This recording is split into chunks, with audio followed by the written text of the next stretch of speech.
दोपहर के 1 बज रहे हैं और साधना निवास के दरवाजे के बाहर अब तक दूध की थैली और न्यूज़पेपर रखे हुए हैं। दरवाजे तो छोड़ो, खिड़कियां भी अब तक बंद है, मानो घर पर कोई हो ही ना। इस घर के लोग सुबह के वक्त घर पर रहते ही नहीं क्या दीदी? 2 दिन से देख रही हूँ दोपहर तक दूध की थैली और न्यूज़पेपर बाहर ही रहते हैं। तो अभी आई है ना, इसलिए तुझे पता नहीं। सभी लोग घर के अंदर ही है। 2 बहुएं हैं, सास ससुर भरा पूरा परिवार है। पर आदत ऐसे कि पूछो मत। 1 बजे के पहले इन लोगों की आंख नहीं खुलती, तो दूध की थैली अंदर करे कौन? जी बिल्कुल सही सुना आपने। साधना निवास एक ऐसा घर था जैसा घर आजकल की हर लड़की अपने सपने में देखती है। अरे भाई, किसे ऐसी सास नहीं चाहिए होगी जो खुद दोपहर में 12 बजे तक उठती हो। अब जब सास ही 12 बजे उठेगी तो बहुएं 1-2 घंटे और लेट तो उठेगी। 1 बज गया, उठना पड़ेगा। छोड़ो ना, 10 मिनट और सो लेती हूँ, 1:30 तक उठ जाऊंगी। 1 बज रहा है साधना, उठ भी जाओ। कौन है भाई? कौन बोल रहा है सुबह सुबह? आप यहाँ क्या कर रहे हैं? अरे हाँ, मैं भूल गई, आपका भी कमरा है। बड़ी जल्दी उठ जाते हैं आप भी। जाइए, दूध आ गया होगा, चाय बनाकर पी लीजिए, मैं सो रही हूँ। वो तुम्हारा स्पेशल दूध वाला भी तुम्हारी तरह है। सुबह से बिना चाय के बैठा हूँ मैं। ठीक 1:05 पर ही दूध की थैली बाहर रखता है। तो मैं क्या करूँ? रोज 12 बजे उठती हो, आज 1 बज गया है। कल से 4 बजे उठना और उसके बाद सीधा रात में, ठीक है? 1 बज गया? अरे पता ही नहीं चला। जरा सी धूप नहीं है, कैसे पता चले कि 1 बज रहा है? ठंड कितनी है। मुझे तो लगता है सारी दुकानों को बंद कर देना चाहिए। अब जब सूरज देवता ही नहीं निकलेंगे तो हम लोग अपने घरों से निकल कर क्या करेंगे, है कि नहीं? सूरज देवता अपने सही समय पर उठकर आसमान में अपनी किरणें फैला चुके हैं। पर किरणों को देखने के लिए आपको भी तो इस बिस्तर और रजाई को छोड़कर अपने चरण कमलों को धरती पर रखना होगा। दोपहर की 1 बजे अलार्म की आवाज से सुमन की आंखें खुलती है। उठने का समय भी हो गया, अभी तो सोई थी। क्या जीवन है, आदमी 2 घंटे चैन से सो भी नहीं सकता। ये थी साधना निवास की आम सुबह, जहाँ सास और बहुएं 1 बजे तक किसी तरह से बिस्तर को छोड़ने के पहले सोच विचार कर रही थी कि बिस्तर छोड़ा जाए या नहीं। दरवाजा खोलकर सुमन बाहर रखी दूध की थैली और न्यूज़पेपर को अंदर लेकर आती है। न जाने ये कौन सा न्यूज़पेपर मंगवाती हो तुम तीनों, कि जाकर एक बार उठा भी लूं तो पढ़ ना सकूं। चुबली एक्सप्रेस, ये कौन सा पेपर हुआ भाई, जिसमें न्यूज के नाम पर ये डेटा होता है कि किस घर की बेटी कब भागी, किसकी शादी किससे होने वाली है। तो सरकार क्या फेर बदल कर रही है? वही तो रहता है, किस जगह में कौन सा कुआं खोदने वाला है, उसे देखकर हम लोग क्या करेंगे? ए बहू, मेरे लिए कॉफी बनाना, चाय पीने से वजन बढ़ रहा है। सोने से वजन नहीं बढ़ रहा होगा ना, तुम्हारे बिस्तर पर तो वो ऑटोमेटिक फैट चूसने की मशीन लगी हुई है ना। सो जाओ और दिमाग के साथ फैट भी खत्म हो जाएगा। आप ही क्या पापा जी, जब देखो मम्मी से कोई ना कोई बात पर बहस करते रहते हैं। मुझे तो लगता ही नहीं कि करण और प्रेम भैया आपकी बेटे हैं। देखिए दोनों किस तरह आराम से पैर फैलाए सो रहे हैं।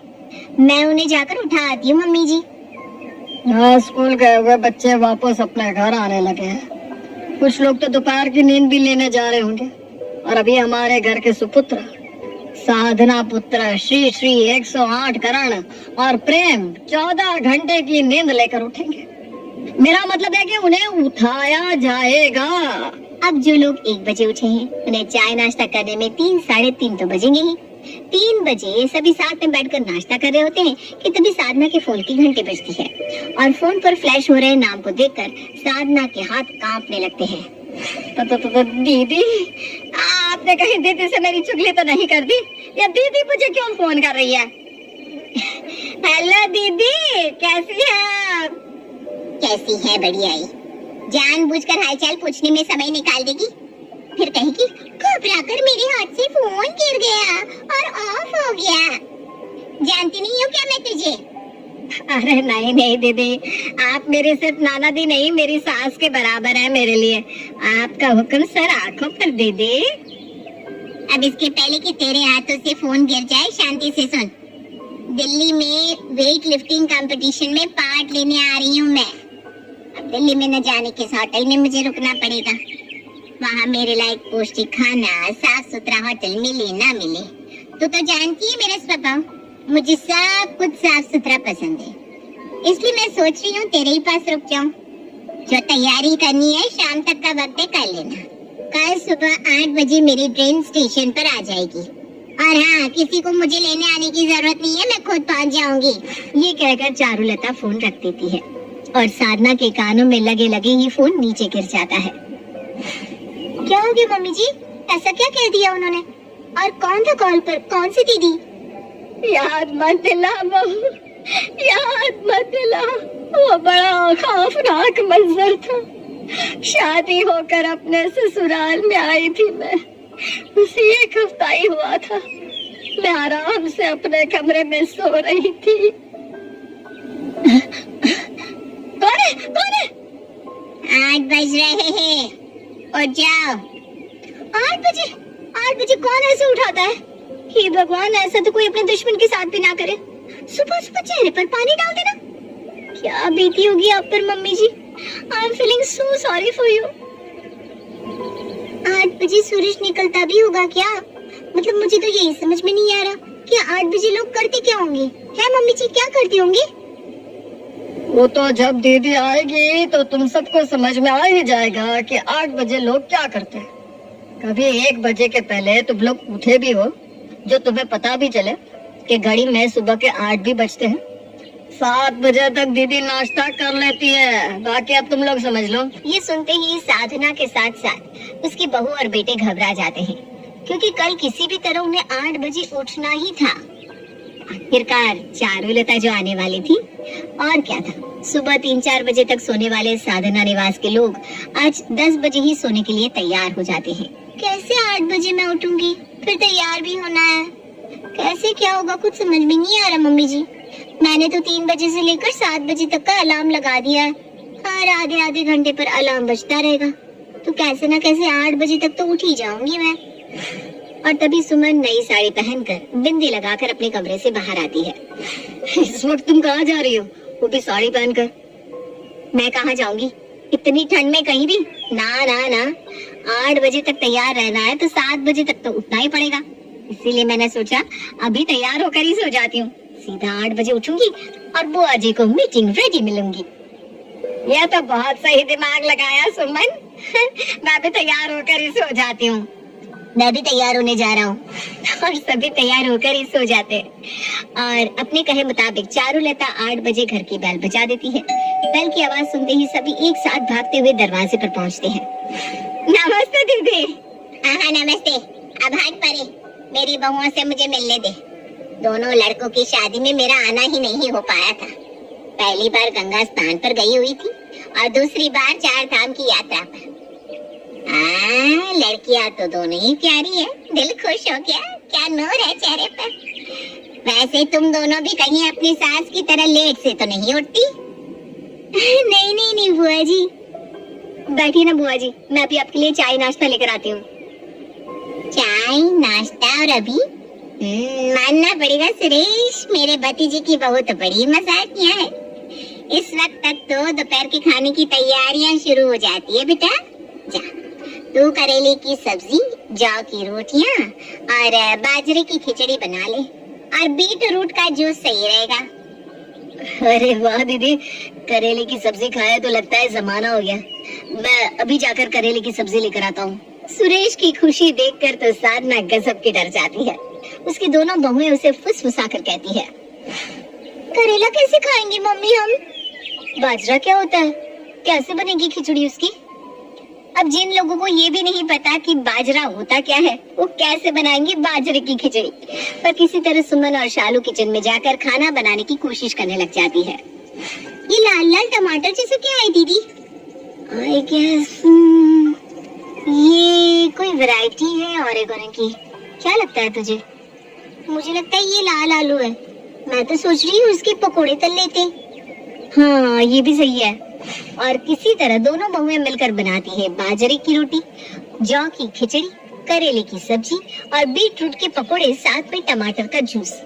ऐसा खाना जो चारुलता बिल्कुल भी एक्सपेक्ट नहीं कर रही थी। पर चारुलता हेल्दी खाने में इतनी वैरायटी देखकर गदगद हो जाती है। दोनों बच्चियां मेरे सामने आओ।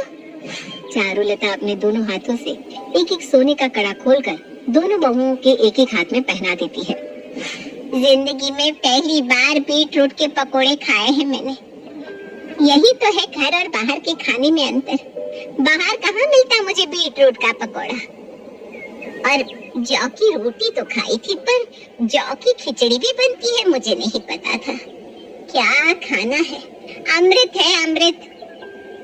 इस खिचड़ी को खाना है कि पीना है? और साथ में ये जूस है कि चटनी? इसको किसमें मिलाना है? और ये हरा भरा क्या है? मुझे लग रहा है ये जो लाल लाल है ना, ये दाल है। और साथ में जो खिचड़ी है वो चावल की जगह बनाई होगी शायद। और ये दोनों को मिलाकर खाना होगा। और करेले को ऊपर गार्निशिंग के लिए दिया है, धनिया पत्ती की तरह। पता ही नहीं चल रहा है कैसे क्या खाना है।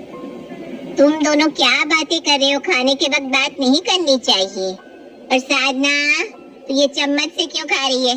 5 उंगली दी है ना भगवान ने, ये भी 5 चम्मच ही है। खा इसी से। हाथों से खाने से अच्छी तरह से पचता है। चलो अब सब भगवान को याद करो और अच्छे से खाओ।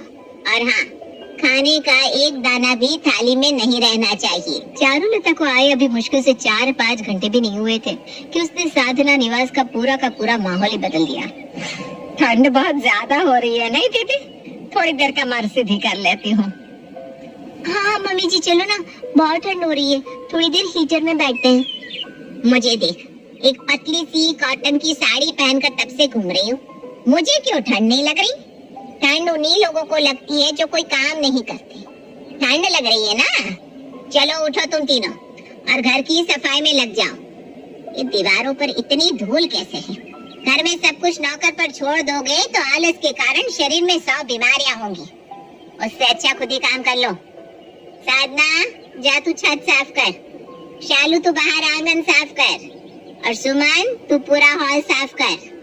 और तुम दोनों लड़के सुबह से दोनों दुकान क्यों नहीं गए?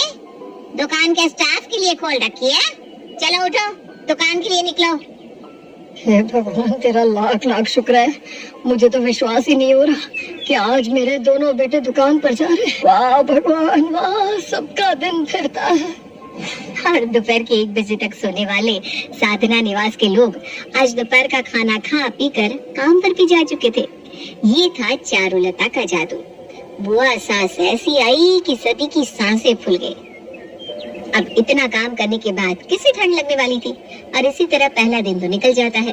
थके हारे सभी लोग घास फूस खाकर सो जाते हैं। साधना अपने कमरे में सो रही थी कि तभी किसी आवाज से उसकी आंखें खुलती है और वो क्या देखती है कि पॉइंट की ड्रेस पहनी उसकी बड़ी ननद सीटी बजा रही है। हाँ, चल 2 मिनट तेरे पास है, तैयार होकर बाहर आ जा। हाँ, मेरे दोनों भतीजे और बहुएं बाहर तैयार होकर आ चुके हैं, बस तू ही बाकी है। हम मॉर्निंग वॉक करने जा रहे हैं, जल्दी उठ। रात के 4 बजे? अरे दीदी अभी तो रोशनी भी नहीं आई, अंधेरे में हम कहाँ जाएंगे? और बाहर कितनी ठंड है, कहीं हमारे मुंह से झाग ना आ जाए। मम्मी जी ठीक कह रही हैं बुआ जी। मुझे तो लगता है अगर मैं बाहर गई तो सिकुड़ी हुई कहीं गिरी हुई मिलूंगी। आज छोड़ देते ना बुआ जी, या फिर हम थोड़े लेट से चले, या फिर शाम को चलते हैं। हाँ, मैं दरवाजे के बाहर खड़ी हूँ, अभी 4 बज रहे हैं। 4-5 तक सभी के सभी मुझे बाहर मिलने चाहिए। जिन लोगों को पता भी नहीं था कि सुबह 4 बजते भी हैं, आज उन लोगों को सुबह 4 बजे दिल्ली की कपकपाती ठंड में जॉगिंग सूट पहनकर वॉक पर जाना पड़ रहा था। साधना के साथ उसके दोनों बेटे, बहुएं, पति सभी चारुलता के साथ वॉक पर निकल जाते हैं और 2 घंटे की लंबी एक्सरसाइज के बाद सभी घर वापस लौटते हैं। शरीर में अब वो जज्बा नहीं रहा दीदी, वरना पहले तो ये गांव से दूसरे गांव पैदल चला जाता था और अभी 8-10 किलोमीटर में ये थकावट सी हो गई। अभी मिट जाएगी थकावट। जाओ सभी नहा धोकर तैयार हो जाओ, नाश्ते का समय हो गया है। मैं आज तुम लोगों के लिए स्पेशल नाश्ता बनाती हूँ। जाओ रेडी होकर आ जाओ। 2 घंटे की लंबी मॉर्निंग वॉक एक्सरसाइज के बाद घर आकर कोई सोफे पर तो कोई बिस्तर पर बेहोश पड़ा था और उसके बाद चारुलता उन्हें कहती है कि जाकर तैयार होकर आओ। कैसे संभव था? पर किसी के पास कोई दूसरा चारा भी नहीं था।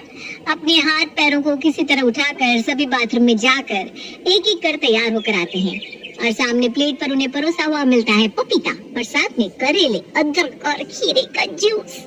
ये क्या है बुआ? एक तो ऐसा खाना और वो भी इतना कम। ये एक्स्ट्रा तेल मसाला भुना हुआ खाना खाने के कारण तुम सभी के शरीर की ये हालत हो गई है। पपीते को खाओ, इससे शरीर में ताजगी महसूस होगी और ये जूस बस 1 गिलास पी लो। ऐसी तरंग आएगी कि तू खुद बोलेगा कि बुआ वॉक पर चले। करण और चारुलता बात कर ही रहे थे कि प्रेम टीवी ऑन करता है। ये खाने के वक्त टीवी किसने चालू कर दिया? जा सुरेश, टीवी बंद कर क्या? खाने के वक्त तुम लोग टीवी देखते हो, यही कारण है कि तुम सबका शरीर इतना कमजोर हो गया है। अब जल्दी जल्दी नाश्ता करो और सब अपने अपने काम पर लग जाओ। मानना पड़ेगा दीदी, तुम्हारे आते ही सभी की हरकतों में बदलाव आ गया है। सबकी घड़ी का कांटा जो उल्टा चलता था अब सीधा चलने लगा है। मैं क्या कहता हूँ दीदी, कल जब वॉक पर जाएंगे ना तो पेड़ पर चढ़कर फल भी वहीं से तोड़ लेंगे, शरीर की थोड़ी और एक्सरसाइज हो जाएगी। दीदी को एक बार चाहने दीजिए, फिर बताती हूँ आपको। अब जो सुबह 4 बजे उठा हो वो थक हार कर 8 बजे तो सो ही जाएगा ना। साधना निवास में जहाँ लोग रात को 1 बजे डिनर करके सुबह 3 साढ़े 3 बजे तक सोते थे, वहाँ आज सभी खा पीकर 8 बजे खुद ही अपने कमरों में सोने चले गए। टाइम पर सोने के कारण सभी की आंखें खुद ब खुद 4 बजे तक खुल जाती है और सभी रेडी होकर हॉल में आते हैं। ये दीदी कहाँ गई? दिख नहीं रही। लगता है आज दीदी को उठने में देरी हो गई। नहीं मम्मी, मैं तो अभी बुआ के कमरे से ही आ रहा हूँ। बुआ तो कमरे में नहीं है, लगता है आज वो हमारे बिना ही वॉक पर चली गई। तो मैं एक काम करती हूँ मम्मी, जाकर नाश्ते की तैयारी कर लेती हूँ। बुआ जी जब आएंगी तब साथ बैठकर खा लेंगे। सभी आधे घंटे घर पर ही एक्सरसाइज कर लेते हैं और नहा धोकर नाश्ते की तैयारी में लग जाते हैं। इसी तरह 8 बज जाते हैं पर चारुलता वापस नहीं आती। आप एक बार दीदी के नंबर पर कॉल तो कीजिए, कहीं रोड पर गिर पड़ तो नहीं गई। कि तभी साधना के फोन की घंटी बजती है और स्क्रीन पर वही नाम फ्लैश हो रहा था जिस नाम को देखकर साधना घबरा जाती थी। वो हड़बड़ाकर फोन उठाती है। मैं ट्रेन में बैठ गई हूँ, तुम लोग अपना ख्याल रखना। हैं? दीदी चली भी गई? उनका तो ऐसा ही है, बिजली की तरह है वो, अचानक ही आती है अचानक ही चली जाती है। वैसे मेरे प्यारे घर वालों, कैसा लग रहा है सुबह?